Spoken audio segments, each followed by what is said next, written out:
아스라마시양. 나마시아 장진아. 네, 안녕하세요. 저는 장진아입니다. 저는 오늘 시트콤 웃기는 게 끝이 아니다라는 주제로 강의를 할 예정입니다. Saya akan membawa kelas tentang sitkom bukan hanya soal tertawa. 제가 듣기에 인도네시아에도 되게 훌륭한 시트콤이 많다고 들었는데요. Saya dengar di Indonesia juga banyak ya jenis sitkom dan terkenal juga. 혹시 시트콤 해보신 분 계실까요? Siapa yang pernah nonton atau pernah menulis tentang sitkom? 아무도 안 계시니 제가 네, 한 분 있어요. 계셨나요? 2명 계셔요. 2명 계셨나요? Ya, ada 2 orang ya yang angkat tangan. 조금밖에 안 계시니까 제가 아주 편한 마음으로 강의를 진행하겠습니다. Ya karena cuma 2 orang jadi mungkin saya bisa tenang ya bawa kelas tentang sitkom pada siang hari ini. 오늘 강의는 크게 4가지 주제로 진행될 예정입니다. Saya akan membagi kelas ini menjadi 4 bagian. 첫 번째는 한국의 시트콤의 역사에 대한 얘기입니다. Yang pertama adalah sejarah sitkom Korea. 시트콤은 한국에서 어떻게 시작되었을까요? Jadi bagaimana sitkom itu dimulai di Korea? 그리고 지금은 한국에서 시트콤이 많이 사라지고 있는데 그 이유는 무엇일까요? Dan sekarang sitkom di Korea itu mulai tidak ada. Kenapa bisa seperti itu? 그렇다면 사라진 시트콤은 어떤 방식으로 계속 이어지고 있을까요? Jadi bagaimana sitkom yang mulai hilang itu tetap bisa hidup dengan satu gaya yang berbeda? 두 번째는 Yang kedua, 실제적으로 제작 시스템에 대한 얘기입니다. kita akan membahas tentang sistem produksinya. 주 5일 방영되는 시트콤은 어떻게 만들어질까요? Jadi bagaimana sitkom yang tayang 5 kali seminggu itu dibuat? 작가, 연출, 촬영팀은 어떤 방식으로 일을 할까요? Jadi bagaimana penulis naskah, sutradara, dan sistem produksinya bekerja? 그 치열한 스케줄을 간단히 살펴보겠습니다. Kita akan lihat schedule padatnya nanti. 네, 세 번째로는 Yang ketiga, 드라마에 비해서 서사가 약한 시트콤이 과연 시청자들을 어떻게 사로잡는지.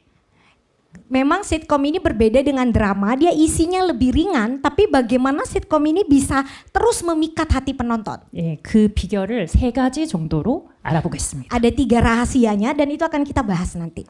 네, 마지막 주제는 생존 전략입니다. Yang terakhir adalah strategi untuk tetap hidup ya. 시트콤은 드라마에 비해서 저예산으로 만들어지거든요. Jadi sitkom itu berbeda dengan drama, jadi uangnya terbatas gitu ya. 하지만 저예산이라고 해서 싸게 보이게 만들 순 없잖아요. Tapi walaupun anggarannya terbatas, kita nggak bisa buat dia kelihatan murahan ya.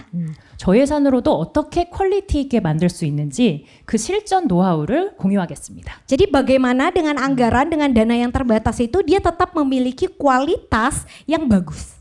그럼 먼저 한국 시트콤의 흐름에 대해서 한번 알아보겠습니다. Kita akan lihat dulu sejarah sitkom Korea. 네, 한국 시트콤은 1990년도에 시작했습니다. Jadi sitkom Korea itu dimulai di tahun 1990-an. 가장 왼쪽에 있는 그 오박산의 사람들이라는 시트콤은 전형적인 가족 시트콤이었습니다. Ya, jadi kalau kita lihat ada namanya itu Professor of Family yang sebelah kanan. 그 한국의 또 청춘 시트콤이라는 장르를 처음으로 정착시킨 남자 셋, 여자 셋도 인기를 끌었습니다. Jadi di sini dituliskan, digambarkan tentang sitkom satu keluarga di Korea, keluarga klasik dengan setting 3 pria dan 3 wanita. 이 시트콤은 그 미국 되게 유명한 시트콤 프렌즈 아시죠?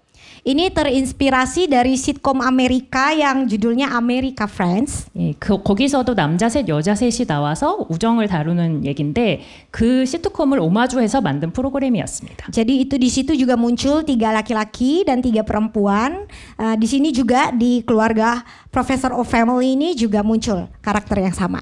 그리고 마지막에 있는 그 1일 시트콤 열풍의 문을 연 가족 시트콤 순풍산부인과도 한국에서 매우 높은 인기를 누렸습니다. Kemudian yang paling ujung juga ada ya, namanya Sunpung Clinic. Ini juga sitkom family. 이 시트콤은 1998년부터 2000년까지 자그마치 682부작을 방영했습니다. Jadi ini tayang dari tahun 1998 sampai tahun 2000, ada 682 episode. 그 다음에 2000년대는 한국 시트콤의 부흥기였습니다. Kemudian tahun 2000-an sitkom ini semakin jaya. 지금 한국 배우들 중에 탑스타가 되신 분들 신인 시절을 보고 싶으면 이 시절의 시트콤을 보시면 됩니다. Jadi kalau kita mau tahu artis-artis yang terkenal sekarang itu dulunya bagaimana, kita bisa lihat sitkom ini ya. Mereka muncul di sini di awal-awal. 2000년대에 유명했던 시트콤 중에 굉장히 유명한 청춘 시트콤은 논스톱 시리즈입니다. Jadi ada juga sitkom remaja yang sangat terkenal di tahun itu namanya Nonstop. 논스톱 시리즈는 총 5개의 시즌이 제작될 만큼 인기를 얻었습니다. Ada 5 series di sitkom Nonstop ini. 가운데 있는 프로그램은 안녕 프란체스카라는 프로그램인데 뱀파이어 가족이라는 독특한 소재로 마니아층을 확보했습니다. Nah, yang kedua itu ada Hello Francisca. Ini tema keluarga vampir ya, agak unik sitkomnya. 이 작품 역시 시즌 3까지 이어지면서 호평을 받았습니다. Ini juga terkenal sampai punya 3 series. 그리고 국내뿐 아니라 해외에서도 높은 인기를 누린 하이킥 시리즈가 있습니다. Kemudian yang paling ujung ada juga sitkom yang terkenal bukan hanya di Korea tapi juga di luar negeri, judulnya High Kick series. 하이킥 시리즈도 시즌 3까지 이어지면서 대한민국 시트콤의 정점을 찍었습니다. Jadi ini juga sampai 3 series, ini sangat terkenal waktu itu. 이 당시에는 하이킥을 보지 않으면 친구들끼리 대화가 되지 않을 정도로 꼭 봐야 되는 프로그램 중에 하나였고요. 저도 참여했던 프로그램입니다. Sampai-sampai kalau di Korea kalau orang itu nggak tahu, nggak denger cerita tentang sitkom High Kick series ini, dia nggak bisa ngobrol sama temannya yang lain karena mereka semua isi pembicaraannya itu tentang High Kick series. Dan penulis Chang Jina juga ikut dalam mengerjakan series ini. 이렇게 인기가 많던 시트콤은 2010년대 이후로 빠르게 사라졌습니다. Tapi walaupun waktu itu sitkom itu sangat terkenal di Korea, di tahun 2010-an sitkom ini mulai musnah ya, sedikit demi sedikit mulai tidak ada lagi di TV. 대신에 그 자리를 시트콤의 공식을 그대로 계승한 드라마들이 채웠는데요. Tapi sebagai gantinya pada waktu itu muncullah jenis drama yang baru yang menggunakan format sitkom. 1990년대에 시대상을 담아 인기를 끈 TVN의 응답하라 시리즈. Salah satu contohnya adalah film Reply, ya Reply 1994 ini series juga, ini diambil dari formula sitkom. 이 응답하라 시리즈 보신 분 계실까요? Ada yang pernah nonton film Reply? Series, ada banyak seriesnya ya. Wah, 많은 분들이 보셨네요. banyak ya kalau yang ini ya. 네, 그리고 가운데는 JTBC에서 반영했던 으라차차 와이키키라는 작품이 Yang di 있습니다. tengah-tengah yang disiarkan JTBC itu ada Welcome Waikiki. 네, 그리고 마지막에 있는 사진은 MBC 에브리원에서 단짠 오피스라는 제목으로 방영한 작품인데 이 작품 역시 드라마라는 타이틀을 달고 있지만 시트콤의 형식과 흥행 공식을 그대로 가져다 쓴 작품입니다. Nah, yang paling ujung juga sama ada Sweet and Salty Office yang ditayangkan di MBC Everyone. Tapi ini juga memang drama, tapi formatnya ini juga sama diambil dari format sitkom. 네, 이 마지막 작품은 제가 쓴 작품이고요. Yang paling ujung tadi, yang Sweet Salty Office itu saya yang buat. 네, 이 드라마들이 감사합니다. Terima kasih. 네, 이 드라마들이 과연 어떤 식으로 시트콤의 공식을 가져와서 흥행에 성공했는지는 뒤에 밝히겠습니다. 중요한 건 뒤에 밝혀져야 재밌으니까요. Jadi bagaimana drama ini ya bisa mengambil format dari sitkom. Ini pasti semuanya pada penasaran ya. Karena ini menarik dan semuanya penasaran, saya taruh di belakang nanti ya. Jangan sekarang, nanti kita bahas. 예, 그다음에 시트콤의 전성기 시절에 주 5일 방영하던 시트콤이 어떤 시스템으로 제작되었는지 간략하게 살펴보도록 하겠습니다. Sekarang yang kedua kita akan membahas tentang sistem produksi. Jadi bagaimana sitkom yang tayang 5 kali seminggu itu diproduksi akan kita bahas pada poin ini. 우선 시트콤 제작은 크게 3파트로 나뉩니다. Secara umum sitkom itu dibagi jadi 3 bagian. 작가팀, 스튜디오 촬영을 담당하는 메인 연출, 야외 촬영을 맡는 야외 연출팀으로 나뉩니다. Yang pertama itu tim penulis naskah, yang kedua itu sutradara utama yang syuting di dalam studio, dan yang ketiga itu ada sutradara lapangan yang bertugas di luar studio.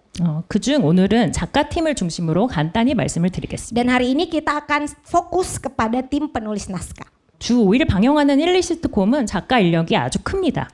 Jadi kalau sitkomnya ini ditayangkan 5 kali seminggu, biasanya tim penulis naskahnya itu jumlahnya banyak. 예, 메인 작가가 한 명이고요. Yang pertama ada penulis naskah utama, 1 orang. 대본 작가가 3명에서 4명 정도 됩니다. Kemudian untuk penulis naskah itu biasanya ada 3 sampai 4 orang. 그리고 보조 작가가 3명에서 4명 정도 돼서 총 7명에서 9명이 한 팀으로 움직입니다. Dan asisten penulis itu juga biasanya ada 3 sampai 4 orang. Jadi satu tim itu jumlahnya kira-kira 7 sampai 9 orang. 네, 메인 작가는 아이템을 만들고 대본을 쓰고 대본을 취합하는 모든 과정을 총합합니다. Jadi penulis naskah utama ini biasanya bertanggung jawab untuk semua prosesnya, mulai dari ide cerita, penulisan, kemudian juga pengumpulan naskah akhir sampai editing akhir. 대본 작가는 일주일에 한 사람당 한 편씩의 대본을 맡아서 씁니다. Dan para penulis naskah itu akan menulis satu naskah 1 orang. 그리고 보조 작가는 자료 조사와 서브 작업을 합니다. Sementara asisten penulis dia akan menriset atau dia akan melakukan pekerjaan-pekerjaan lain di luar penulisan. 연출팀이랑 소통하면서 방송에는 나오지만 대본에 없는 시각 자료, 그러니까 예를 들면 방송에 핸드폰으로 문자를 보내는 장면이 있어요. Jadi kalau asisten penulis tadi dia akan berkomunikasi dengan tim produksi dan membuat materi visual. Contohnya misalnya dalam satu drama itu kan ada artisnya main HP ya. 그러면 문자에 무슨 내용을 서로 주고받았는지 위에도 다 써 있어야 되잖아요. Jadi kalau dia pernah saling katokan atau WA-an, harusnya di atas bawah itu ada tulisannya kan ya. Jadi asisten penulis ini yang menyediakan tulisan atas bawahnya itu. Itulah pekerjaan mereka. Sesuatu yang tidak ada di naskah tapi muncul di dalam drama. 예, 그러면은 그런 장면들에 쓰이는 모든 글이 나오는 것들을 다 보조 작가들이 써서 연출팀에 넘깁니다. Jadi semua tulisan, semua gambar yang ada di dalam drama itu disiapkan oleh asisten penulis naskah.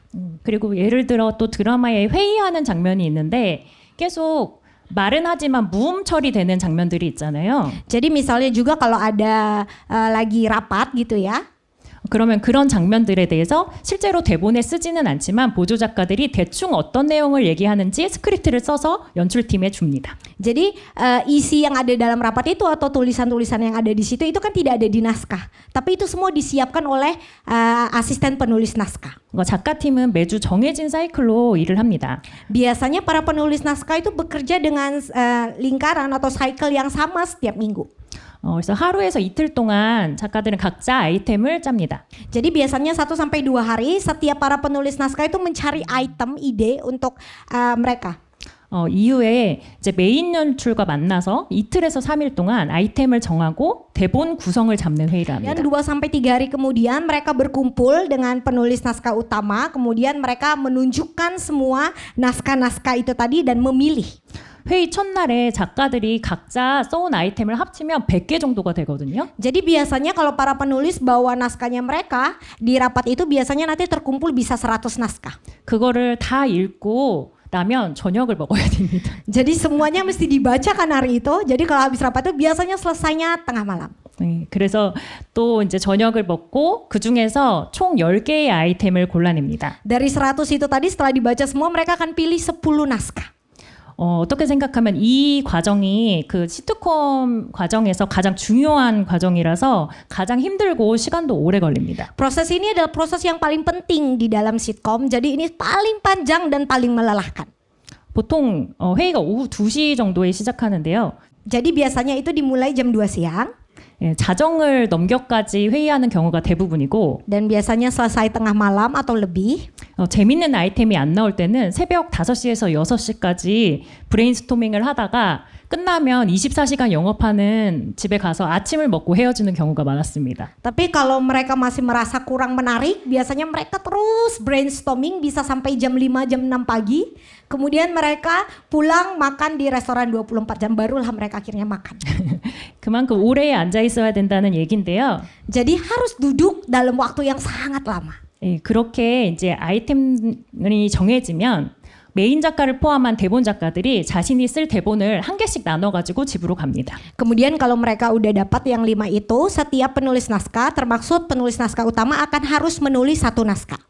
그 후로 이틀 동안에 대본 작가가 자신의 대본을 써서 메인 작가한테 넘기면 메인 작가는 5편을 취합해서 한 사람이 쓴 것처럼 만들어냅니다. Kemudian para penulis naskah itu mengumpulkan naskahnya, diberikan sama main penulisnya. Kemudian habis itu dia yang menjadikan itu satu naskah, seperti ditulis oleh satu orang.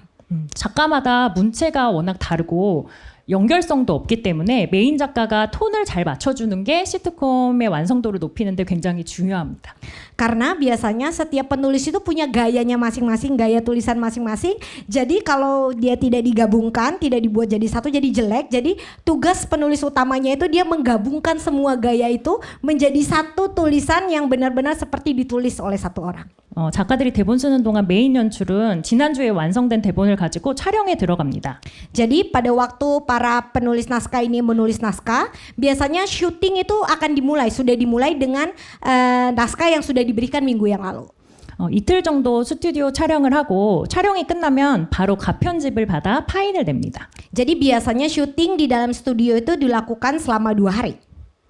그리고 편집이 끝날 때쯤에 메인 작가가 보내는 완고를 받아서 최종 수정본을 마무리합니다. Dan sebelum syuting ini selesai pada editing terakhir, untuk minggu depannya penulis utama harus sudah memberikan lagi 5 naskah untuk ditayangkan minggu depan. 네, 그다음에 마지막으로 야외 촬영팀은 보통 3일간 진행됩니다. Biasanya kalau ada syuting di luar, mereka melakukannya selama 3 hari. 야외 촬영분이 많으면 A팀과 B팀으로 나눠서 동시 촬영을 하기도 합니다. Kalau syuting luarnya banyak, biasanya akan dibagi lagi timnya menjadi tim A dan tim B.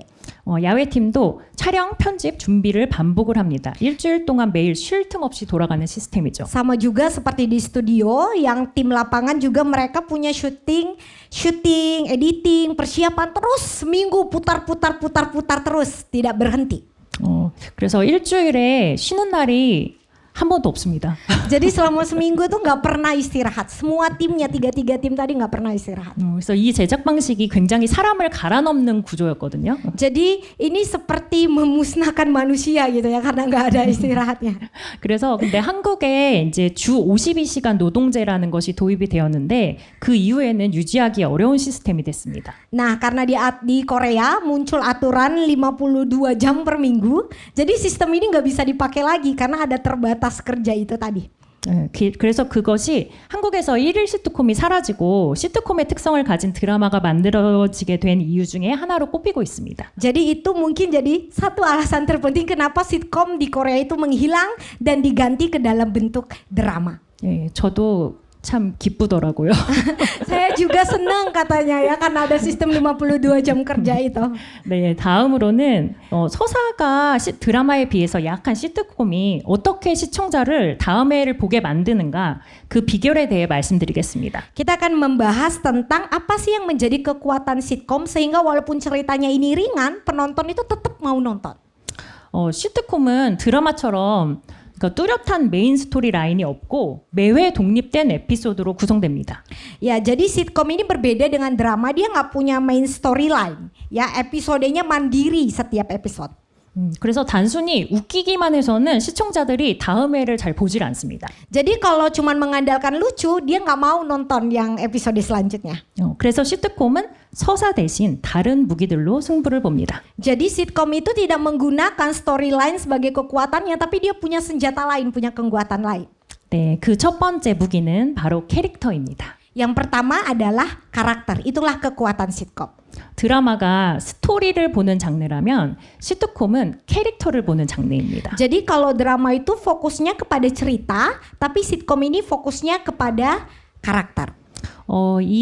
여기 사진에 나오신 분은 저랑 같이 일을 했던 그 시트콤의 거장이라고 불리는 김병욱 감독님인데요. Ini adalah sutradara Kim Byung-wook yang bekerja sama-sama dengan saya membuat sitkom. 감독님은 시트콤은 이웃집 창문으로 정신세계가 특이한 이웃을 관찰하는 것이라는 철학으로 시트콤을 만드셨다고 합니다. Jadi sitkom itu seperti mengintip keluarga orang, ya keunikan keluarga orang dari jendela rumah yang lain. 그래서 어느 날 옆집에 좀 이상해 보이는 가족이 이사를 왔어요. Jadi pada suatu hari misalnya kita lihat ada seorang tetangga baru pindah, kita lihat agak aneh nih keluarganya. 저 가족이 어떤 성격을 가진 사람들로 구성되어 있는지 궁금하잖아요. Jadi kita penasaran itu mereka orang-orang yang seperti apa ya? 그래서 몰래 창문으로 그 사람들이 어떤 성격인지, 어떤 캐릭터를 가지고 있는지, 얼마나 미친 사람인지 보는 겁니다. Jadi dari rumahnya, dari jendelanya dia diam-diam ngintip itu orangnya gimana ya, mereka ngelakuin apa ya, itulah sitkom. 네. 그래서 그 시트콤들은 캐릭터를 굉장히 강조하는 데 중점을 두는데요. Jadi sitkom ini sangat fokus kepada karakter. 그 결과 한국의 시트콤에 되게 유명한 캐릭터들이 탄생하게 됩니다. Jadi dari situlah muncul orang-orang dengan karakter yang luar biasa, yang aneh, yang disukai banyak orang. 예, 제일 왼쪽에 있는 캐릭터는 주얼리 정이라는 캐릭터인데요. Ya, yang ini ya, ada karakter namanya Jewelry Jong. 처가살이를 하면서 되게 힘들어하는 캐릭터로 유명합니다. Jadi dia karakter seorang menantu yang susah, yang tinggal di rumah mertua gitu ya. 가운데 있는 캐릭터는 빵꾸똥꾸 해리라고. Oke, yang tengah-tengah ada namanya Pangku Tongku Heri, anak nakal yang susah dibenci. Nakal tapi susah dibenci, karakternya seperti itu. 네, 저 미워할 수 없는 악동인데 화가 날 때마다 빵꾸똥꾸야 하면서 소리를 지르는 캐릭터로 유명했습니다. Jadi dia setiap kali dia marah, setiap kali dia kesel, dia selalu bilang Pangku Tongku ya gitu. Itu karakternya dia dibuat seperti itu. 그리고 마지막 캐릭터는 야동 순재라는 캐릭터인데요. Yang terakhir itu dia nama karakternya Yadong Sunjae.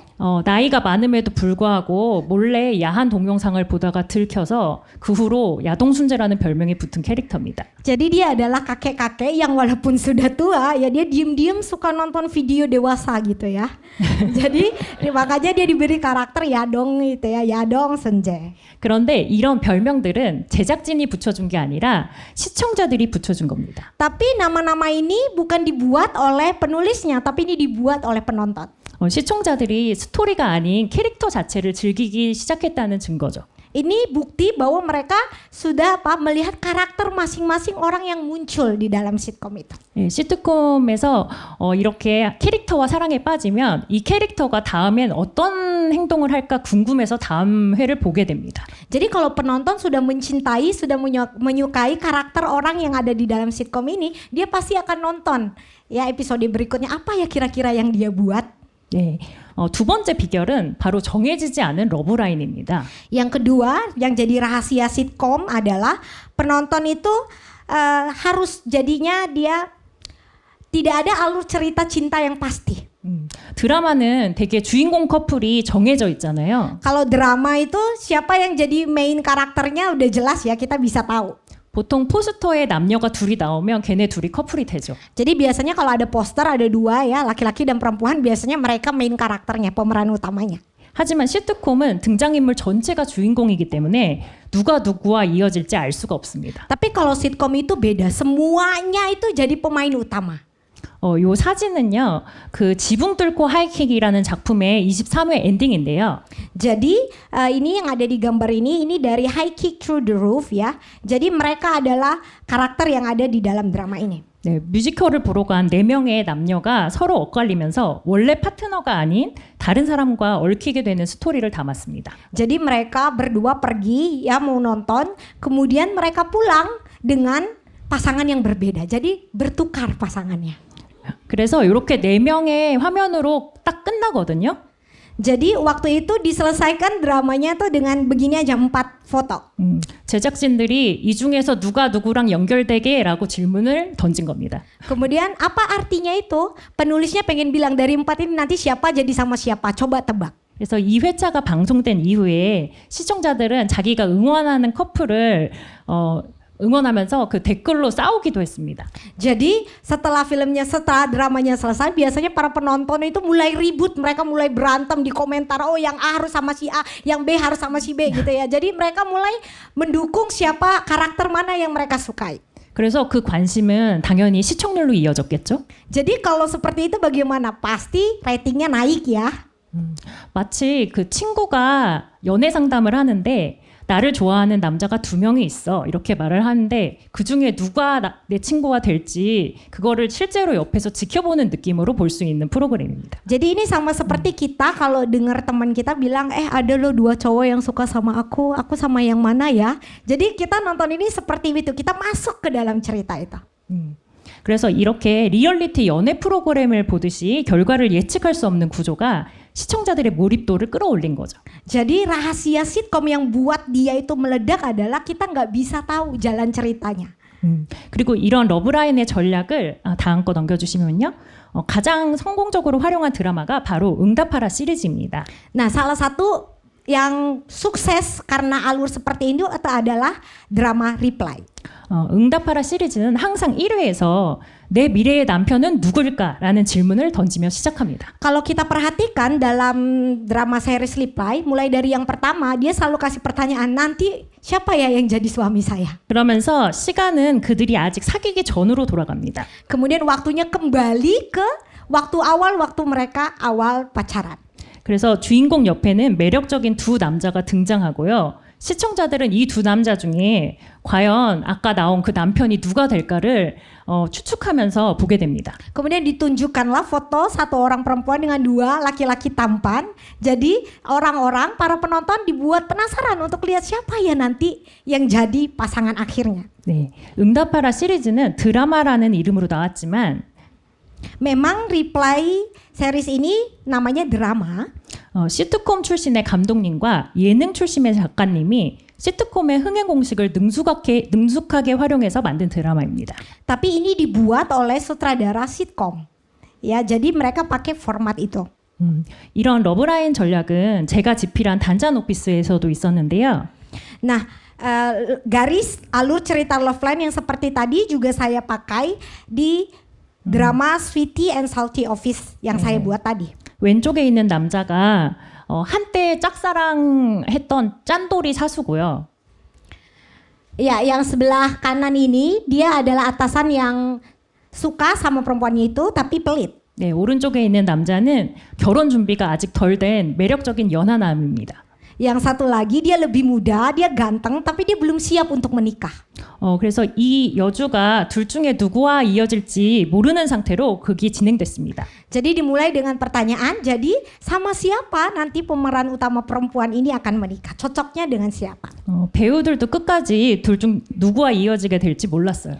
Para aktor dan artisnya juga mereka tidak tahu sampai akhir ceritanya mereka akan dengan yang siapa. 저도 처음에 그걸 정해놓지 않고 시작을 했는데요. Memang waktu saya tulis, saya juga tidak tentukan siapa dengan siapa. 감독님과 얘기 끝에 연하남으로 정해졌는데 나중에 연상남 역할을 맡은 배우가 난 당연히 나인 줄 알았다라고 하면서 약간 삐졌다는 얘기를 저에게 전해주었습니다. Dan akhirnya saya dengan sutradara menentukan untuk pilih yang lebih muda ya, yang belum siap nikah tadi. Dan setelah semua selesai syuting, kami makan bersama. Waktu itu yang pemeran yang satu lagi yang atasannya itu bilang, ya saya pikir saya yang jadi pemenangnya gitu. Jadi dia kecewa ya, dia agak ngambek sedikit. 이렇게 시청자들이 자기가 원하는 커플을 응원하게 만드는 전략은 시청자들의 마음을 사로잡는 아주 좋은 방법입니다. Jadi ini adalah cara bagaimana para penonton itu mau terus menonton drama itu. Itulah salah satu ciri khas dari sitcom. 네. 그다음에 마지막으로 그 시트콤이 시청자를 다음 회로 이끄는 마지막 비결은 바로 동시대성입니다. Jadi yang ketiga juga apa yang membuat para penonton terus menonton sitkom itu adalah kontekstualitas, relevansinya dengan zaman ini. 네, 다시 앞에로 넘겨주시겠어요? 네, 그래서 시트콤은 오늘 우리의 이야기입니다. Jadi sitkom itu adalah cerita kita hari ini. 드라마는 제작과 편집, 방송까지 굉장히 오랜 시간이 걸리는 거에 비해 시트콤은 방송 시점과 제작 시점이 거의 맞물립니다. Jadi beda dengan drama, kalau drama itu butuh waktu yang panjang, tapi kalau sitkom itu waktunya pendek. Jadi besok harus jadi, minggu depan ditayangkan, hari ini selesai. Jadi itu pendek. Jadi waktu syuting dengan waktu nonton itu tidak beda jauh. 그래서 오늘 뉴스에 나온 이슈를 다음 주에 방영을 할 수 있습니다. Jadi berita news yang keluar hari ini bisa muncul di tayangan minggu depan. 그래서 저희는 이제 설 명절에는 배우들에게 일부러 한복을 입혀서 내보냈고요. Jadi saat Imleknya orang Korea, misalnya minggu ini, minggu depan itu mereka udah bisa buat cerita tentang itu.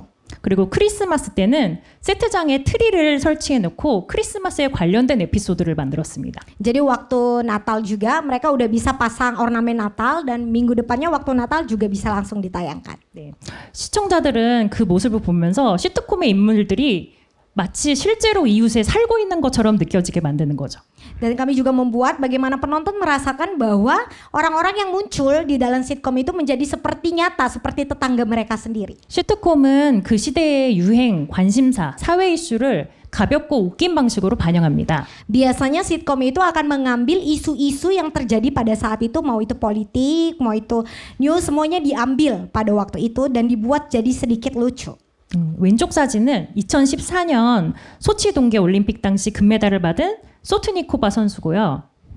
오른쪽 사진은 시트콤 감자별 2013 QR3에서 패러디를 한 장면입니다. Jadi yang pertama itu adalah yang asli Olimpiade Musim Dingin Sochi 2014. Yang satu adalah parade, ya parade yang dibuat di sitkom yang menyerupai dengan yang asli. 정말 비슷하게 잘 만들었죠. Mirip ya, dibuat paradenya sama ya. 당시에 한국 사람들이 정말 사랑하는 피겨 스케이팅 선수인 김연아 선수가 판정 논란을 당해서 금메달을 놓쳤습니다. Jadi ini cerita asli pada waktu itu salah satu atlet yang sangat disayangi oleh orang Korea, Kim Yuna, waktu itu gagal meraih medali emas karena ada kecurangan. 그래서 시트콤에서 그 장면을 유쾌하게 비틀어서 웃픈 카타르시스를 제공한 것이죠. Jadi di dalam sitkom diparadekan lagi kejadian itu dengan tawa pahit karasis. Jadi kesusahan mereka itu dijadikan sesuatu yang lucu. Gitu.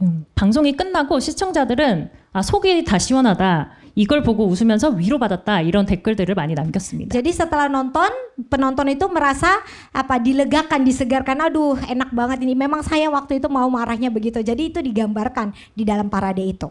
당시 시청자들이랑 강한 공감대를 형성한 것이죠. Jadi mereka merasakan satu emosi yang sama. 이렇게 동시대성은 시청자들이 시트콤을 계속 보게 만드는 큰 힘이 되어줍니다. Ini juga yang membuat para penonton itu mau terus menonton sitkom. 마지막 주제인데요. 바로 시트콤이 저예산을 가지고 어떻게 재미를 극대화하면서 살아남는가에 대한 전략입니다. Yang selanjutnya adalah bagaimana sitkom bisa bertahan dengan anggaran yang kecil.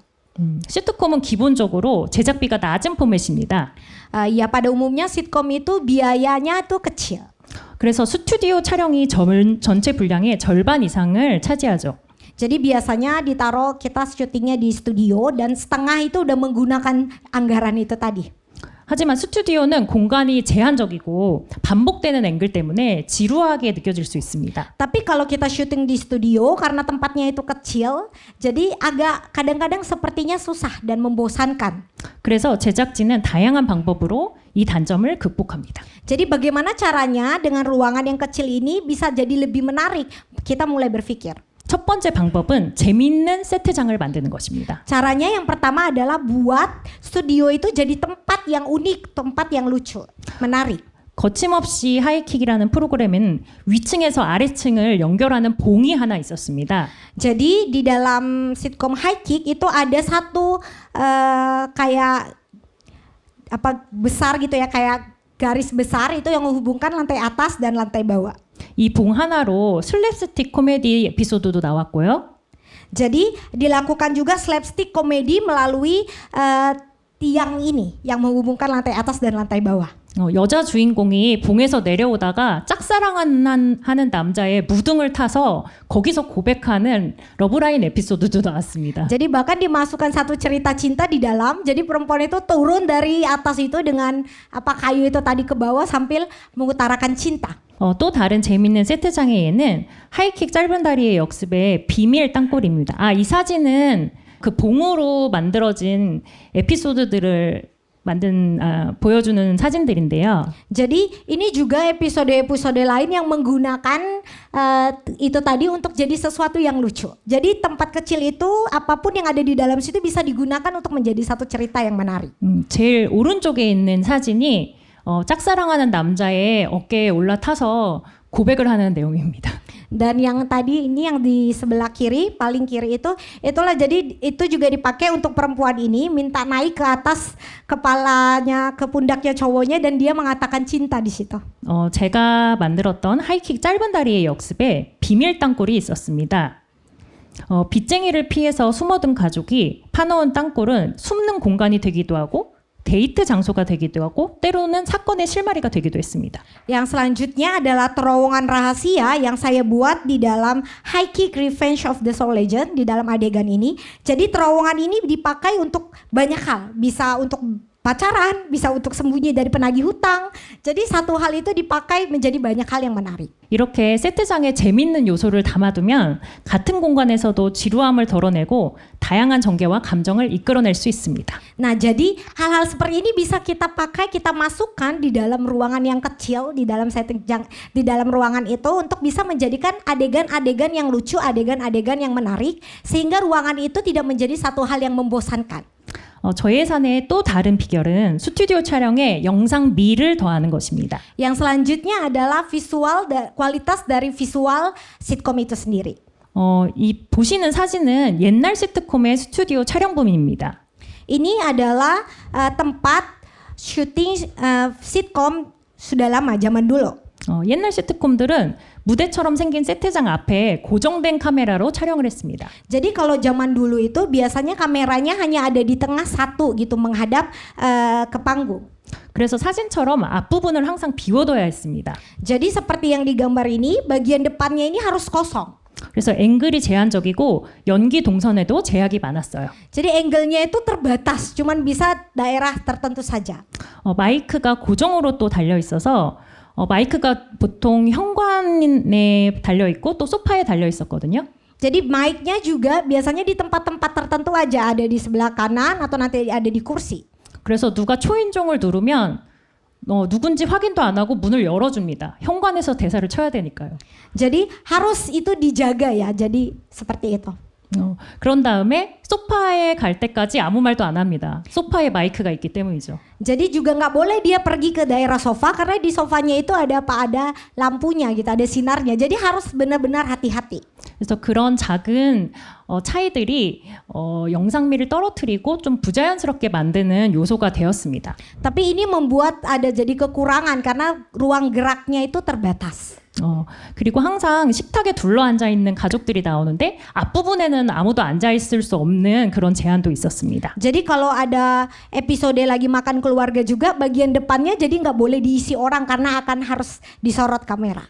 이런 한계를 극복하기 위해서 제작진은 ENG 카메라와 붐 마이크를 세트장 안으로 들여왔습니다. Jadi untuk mengatasi hal ini biasanya kita menggunakan kamera jenis yang lain. 그리고 턱을 없앤 일명 제로 바닥을 만들었습니다. Jadi kamera eng dan boom mic dan depannya juga dikosongkan. 그래서 카메라가 세트장을 자유롭게 오갈 수 있게 만든 거죠. Jadi nggak boleh ada panggung seperti ini, harus benar-benar lurus. Jadi semuanya bisa bergerak dengan bebas. 이 변화로 자유로운 앵글, 리얼한 동선과 대사가 가능해졌고 시트콤의 영상미도 훨씬 풍성해졌습니다. Jadi karena ada perubahan ini, semuanya syutingnya jadi lebih gampang. Orang sudah bisa berjalan-jalan, mic-nya juga sudah ditempel, jadi sudah agak bebas. 그래서 카메라가 앞에서도 찍고 가벽을 이용해서 뒤에서도 찍고 옆에서도 찍습니다. Jadi kameranya bisa dari depan, dari belakang, dan dari samping. 그리고 또 붐마이크가 있어서 배우들이 세트장을 걸어다니면서 말하는 장면을 찍을 수 있게 됐습니다. Dan sudah pakai boom mic, jadi mereka bisa jalan-jalan sambil ngobrol. 이런 변화를 통해서 스튜디오에서도 야외와 다를 바 없는 영상미를 만들어낸 것이죠. Jadi dengan perubahan yang seperti ini, walaupun ada di dalam studio itu bisa seperti mereka syuting di luar bebas. 예, 저예산으로 살아남기 위한 마지막 전략은 신인 배우들을 이용하는 것입니다. Yang terakhir adalah kita menggunakan para artis-artis baru. 사진에 보이는 현빈, 김지원, 서혜지, 이종석, 장나라, 황정음, 송혜교, 박미연 모두 지금 탑스타가 된 배우들인데요. Jadi kalau kita lihat ada gambar artis-artis di sini ada Hyunbin, Kim Ji-won, So Ye-ji, Lee Jong-wook, Jang Nara, Hwang Jung-eun, Song Hye-kyo, Park Min-young dan lain-lain. Sekarang mereka artis terkenal ya. 아는 배우들이 있으신가요? Ada yang kenal sama artis-artis ini? Angkat tangannya boleh? 손 Yang kenal? 들어주세요. 네. 그럼 지금은 굉장히 탑 배우지만요. Memang mereka artis yang terkenal ya saat ini ya. 이들 모두는 시트콤에서 데뷔했거나 시트콤에서 인기를 얻어서 인기 스타로 발돋움한 케이스입니다. Tapi mereka ini karir mereka ini semua itu rata-rata dimulai dari sitkom. Mereka dapat penggemar dari sitkom baru mereka jadi aktor dan artis. 그만큼 시트콤은 스타 등용문의 역할을 해왔습니다. Jadi sebenarnya sitkom ini banyak mengeluarkan artis-artis, pemain-pemain film yang terkenal. 하지만 이 엄청난 스타들도 처음부터 연기를 잘하지는 못했습니다. Tapi sebenarnya teman-teman mereka ini bukan pinter acting dari awal ya. Di awal-awal mereka juga nggak pinter acting. 예, 모든 신인 배우들이 그렇죠. Semua artis pendatang baru itu demikian. 그래서 시트콤 제작진은 역할을 맡은 배우들과 충분히 대화를 나눠서 원래 배우가 가진 장기나 매력을 에피소드에 반영합니다. Jadi biasanya penulis naskah dan sutradara berbicara terus sama artis-artis ini untuk mereka bisa mengenal mereka lebih dalam dan menarik, mencari tahu apa sih kelebihan mereka, apa sih karakter mereka. 하이킥 짧은 다리의 역습에 강승윤과 김지원 배우가 나왔는데요. Jadi di drama Hiking itu muncul Kim Ji Won sama Song Yoon ya di dalam adegan ini. 네, 강승윤은 가수 출신이었고 Kang Song Yoon ini dulunya penyanyi. 김지원은 인터뷰를 하는 중에 아이돌 연습생 출신이라는 걸 알고 나서 일부러 이렇게 만든 에피소드입니다. Dan Kim Ji Won ini akhirnya setelah ngobrol dengan sutradara dan penulis, mereka jadi tahu kalau dia itu mantan idol trainee gitu ya. Jadi dia bisa bernyanyi sedikit. Jadi gara-gara itu dibuatlah adegan yang ini. 배우들의 장점을 살려주니까 배우들이 한층 더 매력적으로 보이지 않나요? Jadi para penulis ini menghidupkan keunggulan, kekhususan mereka. Jadi mereka jadi terlihat menarik. 다음은 감자별 QR3에서 데뷔한 서예지 배우의 영상인데요. Selanjutnya adalah video dari So Ye-ji yang debut lewat Potato Star 2013. 서예지는 오디션 당시에 자신이 스페인 유학 경험이 있다는 것을 제작진들에게 말했습니다. Waktu audisi, So Ye-ji ini dibilang sama para penulis kalau dia itu pernah tinggal di luar negeri. 그때까지 서예지는 연기를 한 번도 해본 적이 없는 완전 신인 배우였는데요. Waktu itu dia belum pernah acting sama sekali. 제작진들이 그런 연기의 단점을 보완하기 위해서 서예지가 등장하는 첫 씬을 스페인어를 쓰는 인물로 설정했습니다. Jadi untuk mendukung karakternya So Ye-ji ini, karena dia dengar dia pernah tinggal di luar negeri di Spanyol dan bisa bahasa Spanyol, jadi di episode pertama ini ditunjukkan. 외국어를 잘하니까 괜히 연기도 잘하는 것 같지 않나요? Karena dia bisa bahasa asing, kelihatannya dia jadi seperti pinter acting ya. 이렇게 신인 배우들이 잘하는 것, 혹은 편하게 생각하는 연기, 그리고 실제 성격을 반영하여 캐릭터를 만들면 시청자들한테 연기를 잘하는 신인처럼 보이게 되는 효과를 줄 수 있습니다. Jadi sama seperti ini, para penulis itu harus melihat karakter mereka, kepribadian mereka, keunggulan mereka, keahlian mereka diangkat, diambil, ditunjukkan di pada scene pertama sehingga penonton itu merasa tertarik dengan artis tersebut. 네, 이처럼 시트콤은 제약이 많은 장르인 동시에 그 안에서 무한한 창의력과 유연함을 보여줄 수 있는 장르입니다. Jadi walaupun dananya terbatas, kita masih bisa menunjukkan banyak hal dari itu. 인생은 가까이서 보면 비극, 멀리서 보면 희극이라는 찰리 채플린의 유명한 말이 있습니다. Jadi Charlie Chaplin pernah berkata demikian, hidup adalah tragedi ketika dilihat dari dekat, tapi komedi ketika dilihat dari jauh. 그 말처럼 저는 시트콤은 인생의 괴로움에서 한 발자국 물러나 비극을 희극으로 볼 수 있게 도와주는 장르라고 생각합니다. Jadi seperti kata-kata ini, bagi saya sitkom itu adalah membantu kita satu langkah mundur dari kehidupan kita, menertawakannya, dan kita akan dikuatkan oleh sitkom itu. 삶이 버거운 날에 여러분도 잠깐 웃으면서 이 장면은 시트콤이겠지 생각해 보세요. Kalau kita lihat hidup kita melangkah ke belakang, kita lihat sebentar, kemudian kita tertawakan menjadi satu komedi, kita akan jadi terhibur bahwa kehidupan itu ya seperti komedi saja. 우리가 인생에 어떤 일이 일어날지를 정할 수는 없지만 벌어진 일을 어떻게 받아들일지는 정할 수 있으니까요. Memang kita nggak bisa ya mengubah apa yang terjadi di dalam hidup kita, tapi kita bisa mengubah bagaimana kita menanggapi kejadian itu di dalam hidup kita. 여러분의 인생의 장르가 시트콤이 되길 진심으로 바라며 강의를 마칩니다. Saya berharap kehidupan teman-teman semua di sini bisa jadi seperti kehidupan sitkom. Terima kasih. 감사합니다. terima kasih.